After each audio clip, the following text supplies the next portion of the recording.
আমাদের পতাকাটা আজকে আমি লাল করে আঁকবো,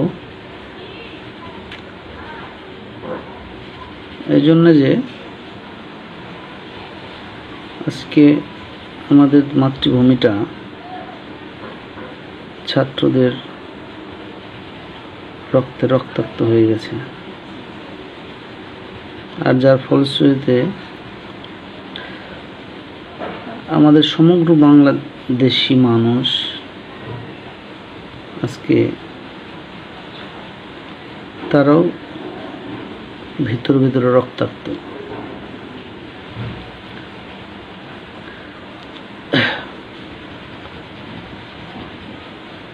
তাই সেটাকে আমি ছবির মাধ্যমে ফুটিয়ে তুলতে চেষ্টা করেছি প্রতীকীভাবে। দেখুন, আমাদের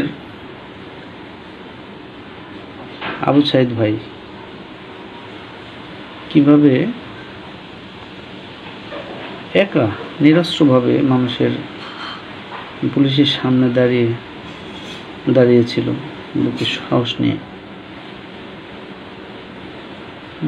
অথচ তাকে গুলি করে দেওয়া হলো, মেরে ফেলা হলো। এরকম ঘটনা ঘটেছে, অসংখ্য ঘটনা ঘটেছে। শিল্পী কামরুল হাসানের কাছে আমি একটু সরি প্রকাশ করছি এই জন্য যে তার পতাকাকে আজকে আমার একটু বিকৃত করে রাখতে হচ্ছে।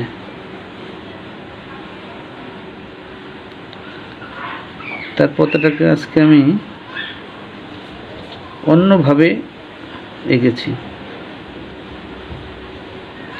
এটা হয়তো সময়ের প্রয়োজনে এই কাজটা করতে হয়েছে আমাকে।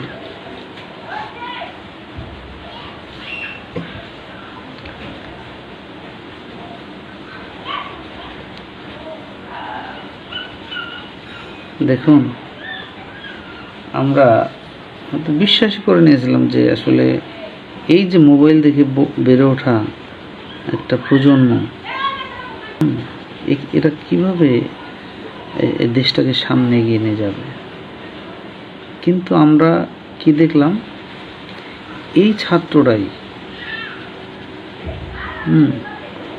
অস্ত্রের সামনে নিজেদের প্রাণ বিসর্জন দিতে দ্বিধা করে না তাদের দাবি আদায়ের লক্ষ্যে। আরেকটা বিষয় হচ্ছে, তাদের দাবি কিন্তু মূল দাবিটা কিন্তু মেনে নেওয়া হয়েছে, কিন্তু তারা এখনো কেন রাজপথে? কারণ তারা স্বার্থপর হতে শিখেনি। তাদের এই দাবি আদায় করতে যে শত শত মানুষ মারা গেছে, তাদের ভাই বোন মারা গেছে। তারা যদি এখন তাদের স্বার্থের কথা চিন্তা করে যদি আন্দোলন থামিয়ে দেয়, তাহলে হয়তো সেই নিহত ভাইয়ের প্রতি তাদের অবিচার করা হবে, জীবন কাটাতে পারবে যদি তাদের এই ভাইদের সঠিক বিচার না করতে পারে, তারা না পায়। আসলে এই তাড়না থেকে আজকে শিক্ষার্থীরা কিন্তু এখনো মাঠে অবস্থান করতেছে, কারণ তারা তাদের ভাইদের রক্তের সাথে বেইমানি করতে পারবে না। কারণ তাদের রক্তের বিনিময়ে অর্জিত কোটা দিয়ে চাকরি নিয়ে তারা সুখে শান্তিতে বসবাস করবে, এইটা তারা শিখেনি। এই স্বার্থপরতা তারা শিখেনি।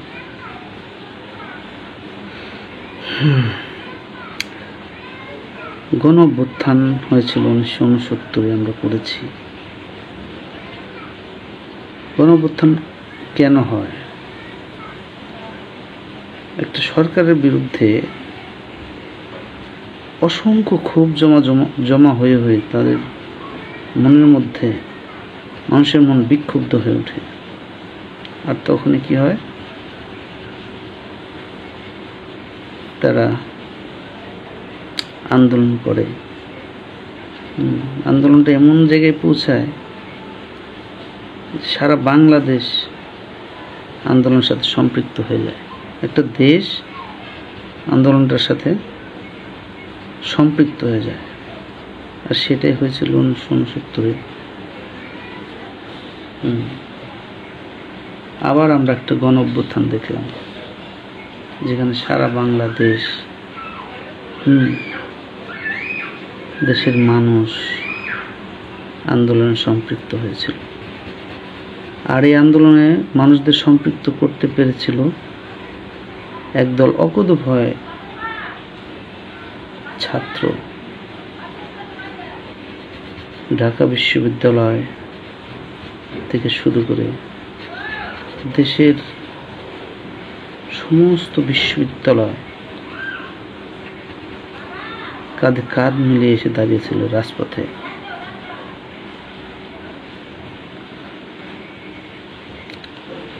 অনেকে বলার চেষ্টা করছে যে এটা 69-এর গণ অভ্যুত্থানের চেয়েও বড় একটা অভ্যুত্থান, যা আমরা সচক্ষে দেখলাম। আসলে সঠিক বিচার হওয়া দরকার, আর এই সঠিক বিচারটা এখন আমাদেরই আদায় করতে হবে। ছাত্ররা তো অন্যায় কিছু করছে না, তার ন্যায্য যদি কারো ভুল হয়ে থাকে, কেউ যদি অপরাধ করে থাকে, কারো অপরাধের কারণে আজকে ছাত্রদের প্রাণ দিতে হয়েছে, তাহলে আমি মনে করি সেই অপরাধের বিচার হওয়া অবশ্যই জরুরি।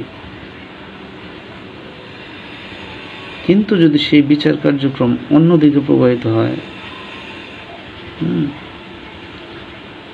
সেটা কিন্তু তাহলে ন্যায্য বিচার হবে না। যারা অপরাধের সঙ্গে জড়িত কেবলমাত্র তাদেরকে বিচারে আওতায় আনতে হবে। আর সেজন্যই ছাত্ররা রাজপথে।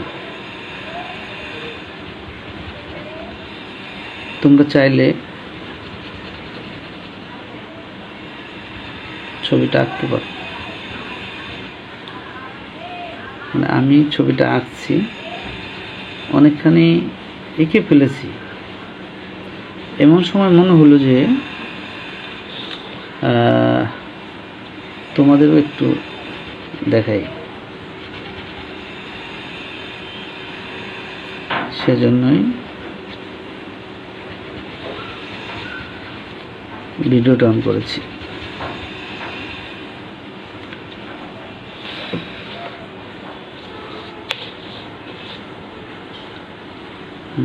আরেকটা ঝামেলা আমার যেটা মনে হয়েছে, কিন্তু কিছু করার নেই আসলে, যে কোনো কিছু হলেই শিক্ষা প্রতিষ্ঠান বন্ধ। এক্ষেত্রে দেখা যায় কি শিক্ষার্থীদের ব্যাপক ক্ষতি হয়, কারণ কয়েক বছর আগেই করোনার একটা বড় ধাক্কা গেছে শিক্ষা প্রতিষ্ঠানে, ছাত্রদের উপরে, শিক্ষার্থীদের উপরে। এরপরেই বিভিন্ন প্রাকৃতিক দুর্যোগ, এসবের কারণে মাঝে মাঝেই আমাদের এবছর দেখা যায় কি শিক্ষা প্রতিষ্ঠান বন্ধ রাখতে হয়েছে। তারপরে আবার এই সময়ের আন্দোলন, শিক্ষা প্রতিষ্ঠান বন্ধ হয়ে গেল, ছাত্ররা ঘরবন্দি হয়ে গেল, সময় কাটতে চায় না। যারা ছোটরা আছো তারা সময় কাটতে না চাইলে ছবি আঁকবে। ছবি আঁকলে কখন যে সময় চলে যায়, দ্রুত সময় চলে যায়, আমরা কিন্তু টের পাই না। এই জন্য অনেকে বলে না, ভালো লাগতেছে না, একা একা ভালো লাগছে না, কি করি। দেখবে যে ছবি আঁকলে এসব কখনোই মনে হবে না। দেখবে যে কখন সন্ধ্যা হয়ে গেছে, তুমি টের পাওনি।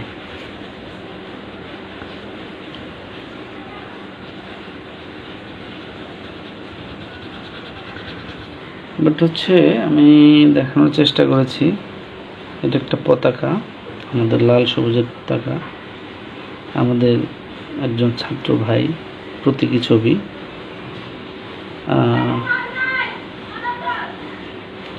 আর সে রক্তাক্ত, তার রক্ত পিছনের লাল জায়গাটিকে রক্তাক্ত করে দিছে। আর সেই রক্তটা কি ফিনকির মতো, শিরা উপশিরার মতো সমগ্র বাংলাদেশে ছড়িয়ে পড়েছে।